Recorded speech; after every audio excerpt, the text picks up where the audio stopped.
tapi adalah sebuah bangunan struktur kekuasaan yang so long time barangkali belum bisa menegakkan prinsip-prinsip negara hukum yang benar dan yang baik, belum bisa menegakkan prinsip negara konstitusional, belum bisa menegakkan demokrasi konstitusional.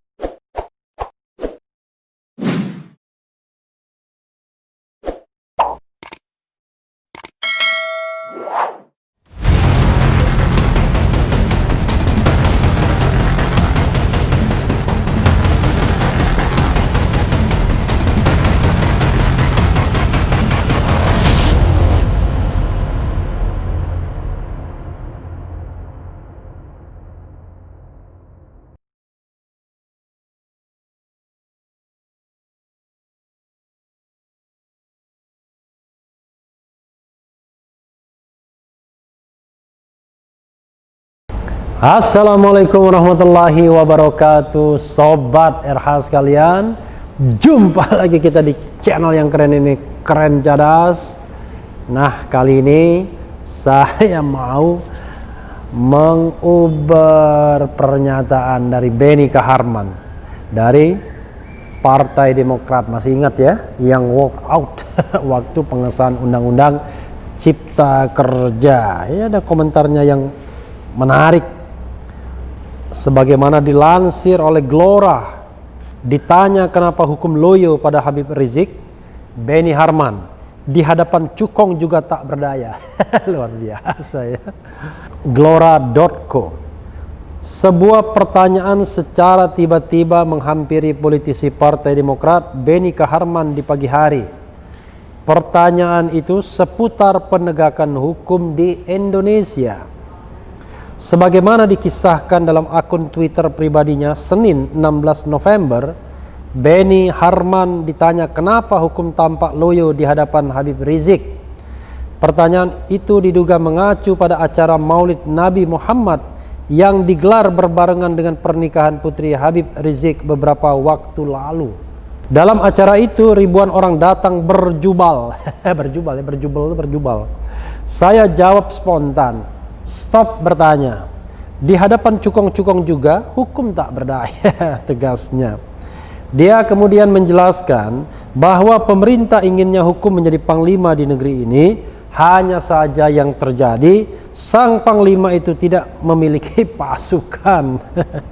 Jadi seperti macan, tampak gagah tapi giginya ompong. Rakyat monitor tutupnya. Hanya itu saja. Ya, Sobat daerah sekalian, ini bukan berita ya, ini lebih pada sebenarnya bacot ya, bacain cuitan orang top ya. Memang ini apa ya, satir. Persoalan di Republik ini soal penegakan hukum adalah satu, tidak tegas, dua, tebang pilih. Nah, soal tidak tegas ini ya soal yang terkait dengan konstelasi kekuasaan, perbackingan. So long time kita biasa tidak menerapkan hal yang sudah kita tuliskan dalam konstitusi kita, yaitu equality before the law. Kenapa begitu? Karena memang kita terbiasa dalam proses penegakan hukum melihat siapa orangnya. Jadi kalau misalnya dalam konteks pilkada ada desakan untuk mempersoalkan Habib Rizik. Tapi di sisi lain di pilkada, kalau Habib Rizik bukan pilkada kan, tapi di konteks pilkada kita tahu bahwa pelanggaran juga dilakukan oleh misalnya menantu Presiden Jokowi, Bobi Nasution, yang mengakui bahwa acara mereka melanggar protokol kesehatan COVID-19. Tapi Sobat daerah sekalian, itu kan wilayah hukum administratif. Hukum administratif harusnya lebih mudah ditegakkan karena sanksinya adalah sanksi administrasi. Jadi sanksi administrasi itu ya denda saja. Kalau dia pejabat ya didemosi atau bahkan dicopot seperti Kapolda Metro Jaya dan Kapolda Jawa Barat karena dianggap ya desas-desusnya dianggap tidak tegas dalam penanganan COVID-19. Walaupun merasa agak aneh juga. Kenapa? Di satu sisi saya baca misalnya Menko Polhukam Mahfud MD mengatakan itu kewenangan dari Pemda DKI, tapi di sisi lain kenapa persoalannya dengan polisi? Atau karena polisi membantu Pemda DKI. Nah, ini saja dari sisi ketatanegaraan harus jelas. Sobat era sekalian, karena Polda Metro Jaya tidak di bawah Pemda DKI. Jadi kalau misalnya mengatasi kerumunan COVID-19 ini, kalau penegakan hukumnya itu berada di tangan gubernur, maka aparatnya adalah Pamong Praja, Satpol PP, Satuan Polisi Pamong Praja, kan begitu harusnya.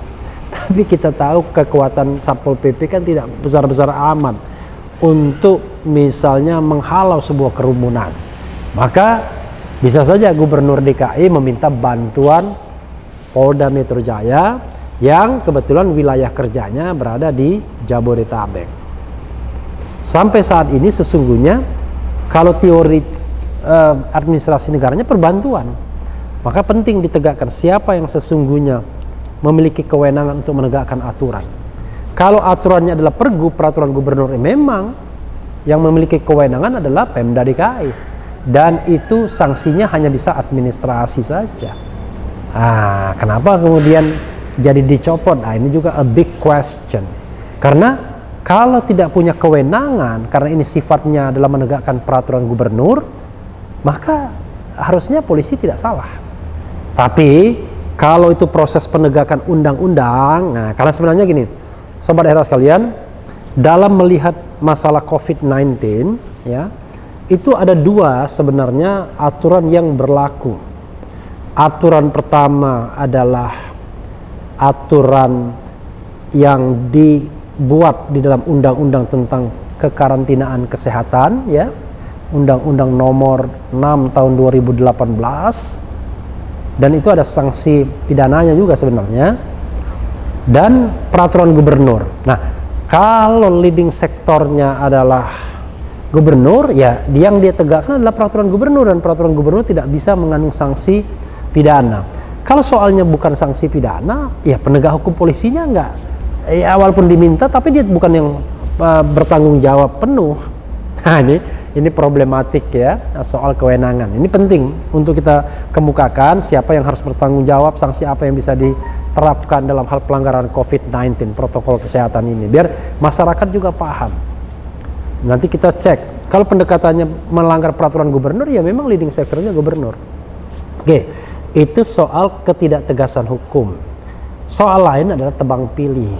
Nah, kalau tebang pilih ini ya juga sama, terkait dengan soal percukongan politik dan kekuasaan.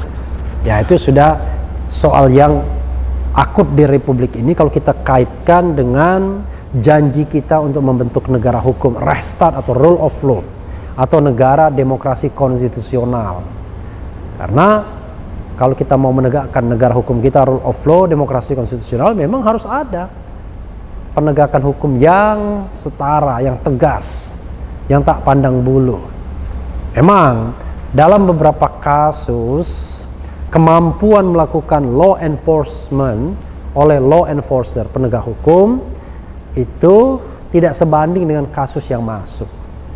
Misalnya di KPK, Komisi Pemberantasan Korupsi, bisa jadi jumlah pengaduan jauh lebih banyak, kasus yang diproses lebih banyak dibandingkan dengan tenaga penyidik.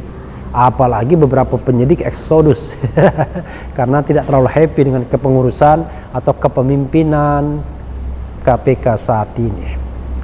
Jadi tidak heran kalau besar pasak dari tiang antara kemampuan mengungkapkan kasus dengan kasus yang masuk tidak seimbang. Nah, dalam konteks yang demikian, maka ya harusnya harus ada division of labor, yaitu kasus itu harus didistribusi kepada penegak hukum lainnya, yaitu kepolisian dan kejaksaan. Karena tiga institusi inilah, kepolisian, kejaksaan, dan KPK, yang bisa melakukan penegakan hukum kasus korupsi. Begitu sobat era sekalian. Hanya masalahnya harus ada trust di antara mereka ini. Kalau tidak ada trust, kepercayaan di antara KPK, kejaksaan, dan kepolisian, ya susah. Harus ada sinergi. Nah, masalahnya adalah bagaimana kalau dugaannya melibatkan orang-orang dalam proses pelanggaran atau kejahatan yang dilakukan, seperti dalam kasus Joko Chandra misalnya, dalam kasus kebakaran gedung atau kantor Kejaksaan Agung. Nah, ini soal trust masyarakat. Menghadapi hal seperti ini, ya tentu Presiden Jokowi tidak bisa tinggal diam. Memang KPK independen, tapi kan dalam bernegara kita harus bersinergi satu sama lain demi mencapai tujuan bernegara. Antara lain untuk memberikan kesejahteraan rakyat, karena korupsi adalah tempat di mana uang diambil dan kesejahteraan susah diwujudkan, karena uang yang tadinya untuk rakyat banyak diambil segelintir orang yang melakukan tindak pidana korupsi. Jadi kembali kepada satir dari Benny Harman, saya senang mendengarnya ya, untuk mengingatkan kepada kita bahwa persoalan terbesar kita bukan hanya soal Habib Rizik, pelanggaran protokol COVID-19-nya, tapi itu tidak bisa juga kita remehkan, tapi adalah sebuah bangunan struktur kekuasaan yang so long time barangkali belum bisa menegakkan prinsip-prinsip negara hukum yang benar dan yang baik, belum bisa menegakkan prinsip negara konstitusional, belum bisa menegakkan demokrasi konstitusional. Jadi sobat RH sekalian, negara ini akan jauh lebih baik kalau kita perbaiki hulunya, tidak hanya hilirnya. Nah, hulunya di mana? Hulunya di pemilu. Kalau kita bicara percukongan, pangkal persoalannya adalah rekrutmen politik. Kalau rekrutmen politik di pilkada, ya, baik itu pemilihan bupati, wali kota, dan gubernur, serta pemilihan presiden dipenuhi dengan percukongan, maka jangan harap cukong-cukong itu kalau melanggar hukum bisa ditegakkan secara fair, secara setara dengan pelanggar-pelanggar hukum lainnya yang merupakan warga negara biasa. Jadi Bang Benny Harman, ya, terima kasih sudah mengingatkan bahwa persoalan kita lebih berat dari sekedar pelanggaran yang dilakukan oleh Habib Rizik dengan tidak menaati protokol COVID-19. Tapi bukan tidak penting, tetap penting itu, karena penanggulangan COVID-19 menjadi persoalan yang harusnya menjadi concern kita bersama. 3M, memakai masker, lalu menjaga jarak dan mencuci tangan, itu sesuatu yang harus kita betul-betul jaga. Memang saya paham sobat era sekalian, di sebagian masyarakat kita sudah tidak percaya lagi bahwa COVID-19 itu ada. Bahkan ada, saya pernah mendengar seorang penyanyi ya, ketika berfoto dan diminta foto, dia bilang udah nggak ada masalah, COVID udah nggak ada lagi. Nggak ada, dan dia sendiri tidak pernah mau pakai masker, tidak menjaga jarak, dan juga saya tidak tahu mencuci tangan atau tidak. Tapi sebagai warga biasa ya kita ikuti saja instruksi itu, toh tidak ada salahnya juga. Walaupun ada persoalan-persoalan yang terkait dengan quote unquote industrialisasi, bisnisisasi, ya, marketisasi soal COVID-19 ini. Sisi yang terkait dengan bisnis alkes, alat-alat kesehatan, mulai dari masker, hand sanitizer dan lain sebagainya, termasuk juga laboratorium dan lain sebagainya, yang menjadi isu kita bersama. Dan itu biarlah urusan orang yang punya kompetensi, punya kewenangan untuk menyelesaikannya. Urusan kita adalah mematuhi sedapat mungkin, sekuat mungkin, sebisa mungkin protokol kesehatan COVID-19, menjaga jarak, memakai masker, dan mencuci tangan. Sobat daerah sekalian, yang penting tetap di channel ini, karena di channel ini Anda akan dirayu, ditipu, dibaperin, dicecar, diuber pula di jalur khusus. Karena channel ini adalah channel yang mengancam, memeras, dan membenci. Jangan lupa subscribe, like, comment, and share. Ciao.